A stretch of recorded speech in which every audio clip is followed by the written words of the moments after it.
You are watching Rahinijar TV with Ilama Sayyid Abdul Basit Bukhari. لوگوں کو کیوں نہیں بتاتے کہ غوث پاک قرآن کی تلاوت کیا کرتے تھے، غوث پاک قرآن پڑھایا کرتے تھے، غوث پاک مستند عالم دین تھے، انہوں نے 40 سال سے زیادہ عرصہ لوگوں کو عالم بنایا، وہ دین کا ہوکہ دیا کرتے تھے، لوگوں کو شریعت مصطفیٰ بتایا کرتے تھے، لوگوں کو دین کے قریب لایا کرتے تھے۔ ان کی محفل میں 70,000 کا مجمع ہوا کرتا تھا، اسپیکر نہیں ہوتا تھا،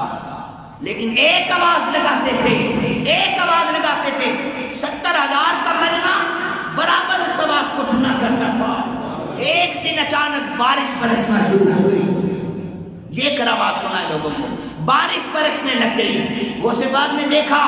دعا کر کے ہاتھ اٹھائے، مالک انہیں میں نے اپنے لیے نہیں، یہ تیرے لیے آئے ہیں، تیرے رسول کا دین سننے کے لیے آئے ہیں، مالک اگر تو چاہتا ہے تو بارش کو جاری رہنے دے، ورنہ تیری مرضی ہے۔ لوگوں بغداد کے لوگ گواہ ہیں کہ غوث پاک درس دیا کرتے تھے، وہاں پر پھر بارش نہیں ہوا کرتا تھا، اس لیے کہ یہ دین رسول کا معاملہ تھا، وہاں دین کا درس ہو رہا ہوتا تھا۔ یہ کرامات کیوں نہیں بتاتے لوگوں کو؟ جو اللہ کے ولی تھے وہ قرآن پڑھاتے تھے، وہ شریعت مصطفیٰ کی بات کرتے، اس لیے کہ اگر ان کی شریعت جو وہ بیان کرتے تھے یہاں سے وہ بیان ہونے لگ جائیں تو درباروں پر یہ جتنے بھی ڈھول ڈھماکے تھمکے لگانے والے انسانوں کی چھٹی ہو جائے۔ اولیاء اللہ کی وہ سیرت،